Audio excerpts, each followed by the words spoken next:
partir de agora a gente volta ao assunto que nós estamos tratando aqui já há alguns dias sobre o acontecido, né? O caso de abuso sexual praticado pelo Natan, que as imagens e os áudios mostram claramente, né? E, para surpresa, principalmente da população de Paranaguá, o juiz responsável pelo caso nega pela segunda vez a prisão ao Natan. Acompanhe. A decisão foi anunciada na noite desta quinta-feira, após o Ministério Público do Paraná oferecer denúncia e pedido de prisão preventiva contra Natan de Siqueira Menezes, de 20 anos. Natan, também conhecido como Nathan, é acusado de estuprar uma jovem de 25 anos de idade em um posto de combustíveis desativado no bairro 29 de Julho, em Paranaguá. A negativa do pedido de prisão partiu do juiz aqui do Fórum da Comarca de Paranaguá. De acordo com ele, não houve nenhum pedido ou uma ordem para a colocação da tornozeleira eletrônica. Enquanto isso, Natan segue solto e a vítima, como também sua família, aguardam por justiça. Pela segunda vez, o juiz Brian Frank negou o pedido de prisão preventiva do Ministério Público do Paraná contra Natan de Siqueira Menezes. O primeiro pedido foi negado no dia 27 de fevereiro, quando o judiciário concedeu liberdade ao denunciado com a condição de usar uma tornozeleira eletrônica. No entanto, Natan não compareceu para colocar o dispositivo. A medida cautelar não alcançou seu objetivo e agora o principal acusado segue em liberdade. O suspeito pode não ter recebido a intimação do mandado de monitoramento eletrônico, pois não foi registrada nos autos do processo, segundo o magistrado. Até o fechamento desta reportagem, a defesa da vítima não havia se manifestado sobre a decisão.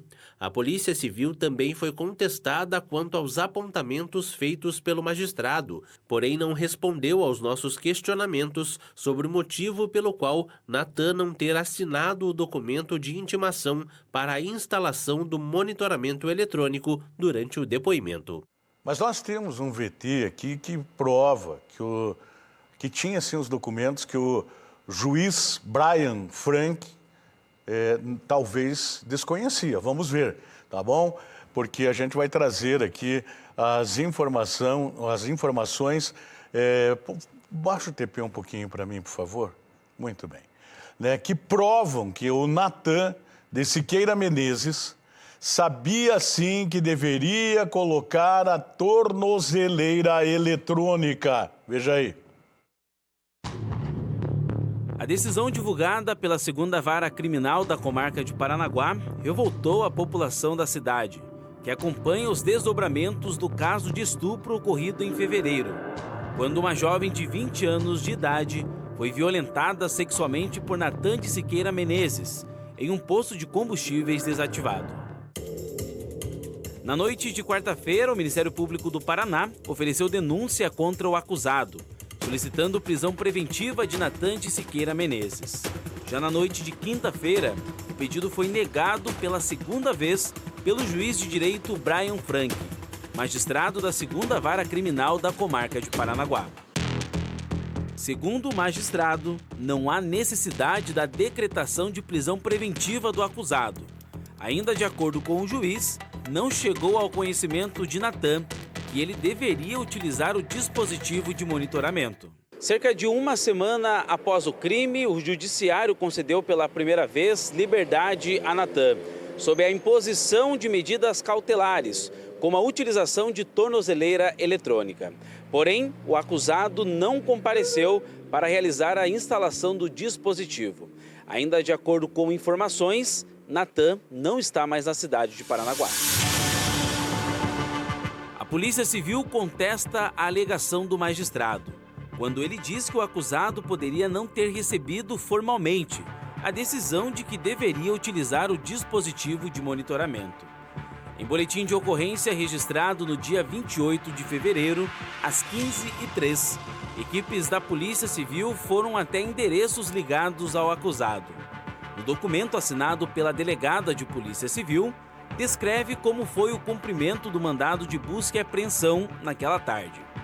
os agentes da Polícia Civil foram cumprir o mandado, expedido pela 2ª Vara Criminal de Paranaguá. O primeiro endereço em que os policiais compareceram foi na rua Professor Cleto, onde constataram que o mesmo não se encontrava. Na sequência, em outro local, os policiais encontraram Natan, o qual foi cientificado sobre o mandado de busca e apreensão.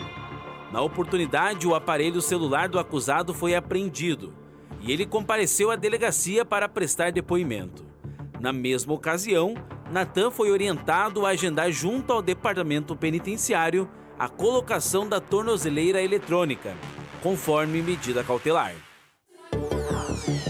O boletim de ocorrência confeccionado pela Polícia Civil é fundamental para contrapor a alegação utilizada pelo juiz de direito Brian Frank, pois mostra que Natan sabia que precisava cumprir a medida cautelar. Desde o início do processo, Natan não utilizou o equipamento, o que provavelmente facilitou sua saída da cidade, logo na terça-feira da semana passada. A equipe de investigação empreendeu algumas diligências durante essa semana para saber o paradeiro dele e nós tivemos informações de que ele teria se evadido da cidade na terça-feira de carnaval e não retornou mais. Ele é do litoral paulista, então nós estamos deduzindo que ele foi para lá, para o estado de São Paulo, né, o estado natural dele. E até onde nós temos as informações, ele realmente não retornou para Paranaguá, ele não compareceu para colocar a tornozeleira eletrônica, mas caso haja a decretação da prisão preventiva, nós vamos empreender novas diligências a fim de localizar esse sujeito.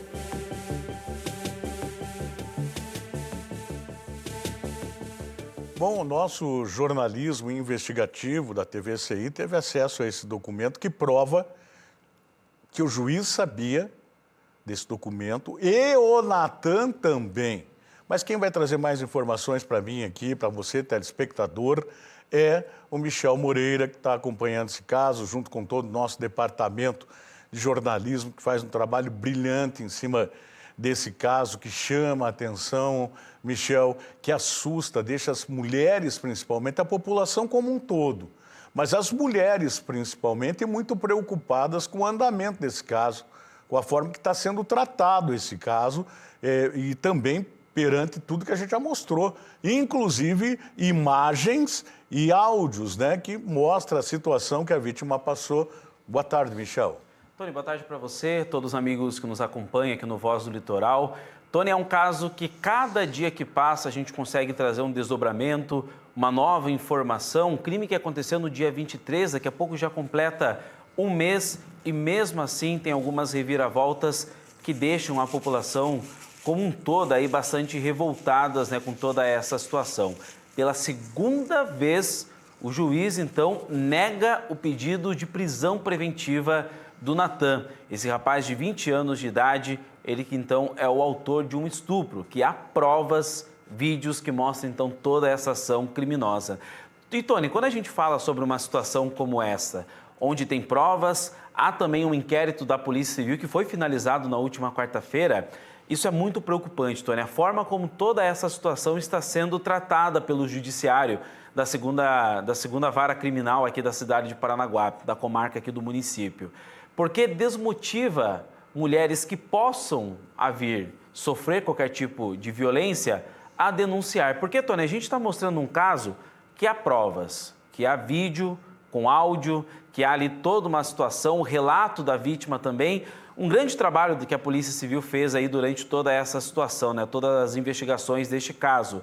E mesmo assim, um mês após este crime, o autor não está preso, Tony. Então isso desmotiva muito mulheres, principalmente, que possam vir aí a ser vítimas de qualquer tipo de situação, denunciar. Porque vamos pensar, né, Tony, se com todas essas provas, com vídeos, com tudo, o autor não está preso, o autor não está sendo realmente tratado ao rigor da lei, imagina, Tony, casos que acontecem onde não há câmeras, onde não há muitas provas, que são ali apenas, né, a gente coloca entre aspas, a palavra da vítima contra a palavra do autor. Então, Tony, realmente o que tem acontecido aqui na segunda vara criminal da comarca de Paranaguá é um negócio muito triste, um negócio muito preocupante, e a gente realmente tem que falar, a gente tem que estar aqui falando realmente dessa decisão que a gente pode realmente duvidar ou até mesmo aí não gostar, né, Tony, da decisão que foi tomada pelo juiz de direito, o doutor Brian Frank, ele que pela segunda vez, então, negou o pedido de prisão do Natan, de 20 anos de idade. Esse Natan, ele pode até ser enquadrado como um psicopata, porque se você for analisar o que é psicopata entre o perfil do psicopata, está lá importunação. Você pode colocar importunação sexual nesse caso, e não foi só importunação. Ele cometeu um crime, ele cometeu o ato, não é? Então, isso acaba deixando todos nós preocupados. E cabe aí perguntas. Bom, é assim que funciona. Decisão judicial, você acata. Você tem que acatar, porque a gente tem que respeitar, né, o poder judiciário do nosso país, nesse caso da nossa cidade também. Mas você não é obrigado a concordar, porque se a gente fosse obrigado a concordar, nós não teríamos advogados de defesa, nós não teríamos a promotoria, não é? Nós não teríamos. Por isso que existem advogados, para discutir as decisões que cabem essa discussão. Essa é uma que cabe e que deixa a população completamente, doutor Brian, desconfortável. Até porque o senhor falou que não tinha o conhecimento e tal, a nossa reportagem mostrou o contrário. Mostrou o contrário, que o senhor deveria sim ter ciência, e o Natan também, a questão da tornozeleira eletrônica, pelo menos. Outras perguntas aqui, a gente podia ir até o final do programa. São tantas perguntas, né, Tony? Eu acho que uma O local lá foi fechado? Tem tapume, tá? O proprietário do local colocou um segurança lá, pelo menos? Nada disso? Como é que está tudo isso? Por que esse tratamento, esse descaso todo nessa situação dessa menina? Tony, é uma decisão que acaba deixando muito mais perguntas, muito mais dúvidas do que realmente respostas. Eu repito, há quase um mês já que o crime aconteceu, inquérito policial já finalizado pela Polícia Civil. E agora, Tony, uma decisão que tem ali, né, como linha, pelo que foi divulgado ontem pelo juiz, o Dr. Brian Frank, é que o Natan, que a gente está mostrando a foto dele aqui já desde a metade da semana, ele não teria conhecimento que precisaria utilizar tornozeleira eletrônica. Mas não, Tony, a gente provou agora, com o documento, com o boletim de ocorrência da Polícia Civil, que a gente teve acesso de forma exclusiva, que sim, a Polícia Civil cumpriu o mandado de busca e apreensão em um endereço ligado, então, ao rapaz, né, ao Natan, e logo na sequência, quando ele prestou um novo depoimento na Delegacia de Polícia Civil, ele foi informado que precisaria comparecer ao Departamento Penitenciário para que então fosse colocada a tornozeleira eletrônica. Agora, Tony, pensa na gravidade de uma decisão como essa. Já é realmente muito esdrúxula, deixam muitas perguntas. E agora, pior ainda mais essa decisão, quando o juiz, falando, né, o que ele alegou ali durante a sua decisão, acaba colocando em xeque ou até mesmo em dúvida o trabalho da Polícia Civil, quando a gente sabe que foi um trabalho totalmente realizado da melhor maneira possível. Desde que o crime aconteceu, quando a doutora Maluá, então, levou, né, acabou direcionando essa vítima para realizar os exames, o inquérito policial que foi finalizado em menos de um mês também. Então, o juiz, quando divulga uma decisão como esta, com as alegações que ele também colocou, acaba realmente colocando em dúvida o trabalho da Polícia Civil. Então, essa reportagem que a gente mostrou agora é justamente para derrubar o que o juiz falou, de que o autor não teria conhecimento aí que precisaria utilizar tornozeleira eletrônica. Então, esse documento que a gente exibiu da Polícia Civil, esse boletim de ocorrência aqui de um mandado de prisão do dia 25, deixa muito bem claro. O Natan de Menezes sabia sim que precisaria estar utilizando tornozeleira eletrônica e essa informação também chegou ao juiz, que teve essa decisão aí um tanto quanto e no mínimo contraditório, Tony. E está aqui o documento, inclusive, que a gente vai colocar na tela provando, né, essa situação. Está aí. Então, isso cai por terra, né, o que o doutor alegou, porque está aqui, está a prova, é um documento que nós tivemos acesso de forma exclusiva, claro, obviamente, que se nós tivermos acesso, doutor, né, doutor, o senhor também teve.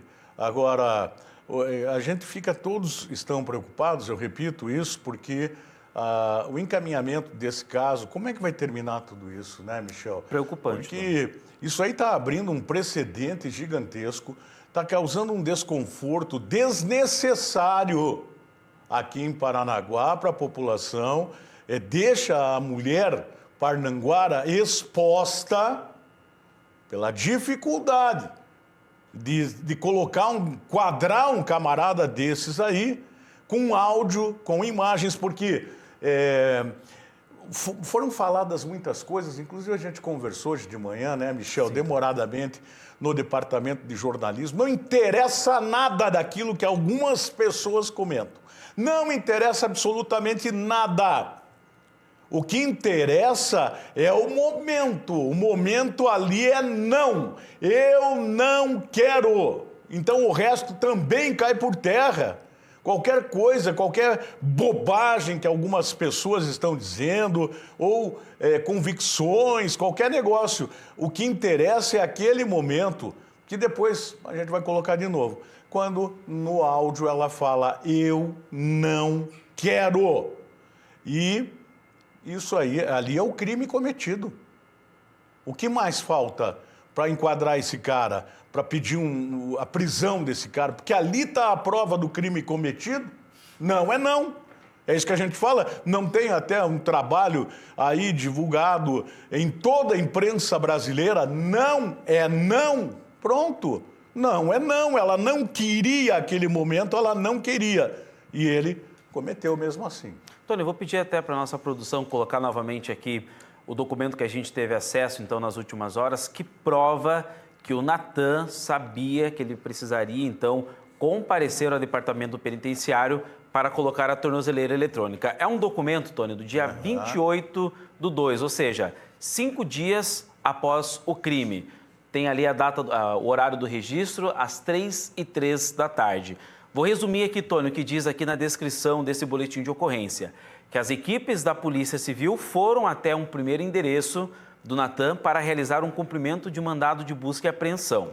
Lá no local não encontraram o Natan, que seria ali na rua Professor Cleto. Já no segundo endereço, sim, localizaram o Natan, que teve o seu celular apreendido no primeiro momento ali no local e foi encaminhado para a Delegacia Cidadã. Lá ele foi ouvido mais uma vez pela delegada. E no final aqui, Tony, desse boletim de ocorrência, a gente ainda vamos frisar aqui, ó. Na mesma ocasião, Natan foi orientado a agendar junto ao DPEM, Departamento Penitenciário, a colocação da tornozeleira eletrônica, conforme mandado de monitoramento eletrônico cautelar. É também, de acordo aqui com o documento, algo que foi pedido pela Justiça. O Ministério Público, no primeiro momento, pediu ali a prisão preventiva. O juiz, Dr. Brian Frank, falou, não, ele não precisa ficar preso, mas vamos colocar a tornozeleira eletrônica. Esse documento prova que o Brian sabia, prova também que o Dr. Brian sabia e prova também que o Natan sabia do que foi realmente imposto durante este mandado de busca e apreensão dessa medida cautelar. Está muito claro, Tony, esse documento aqui prova que sim, eles sabiam.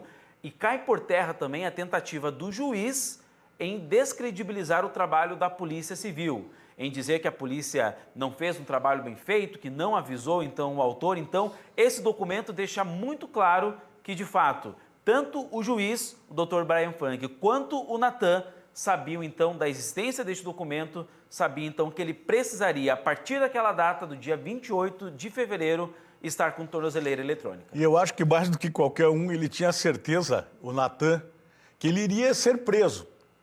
Tanto que ele sumiu. Eu vou ser preso, não vou ficar aqui.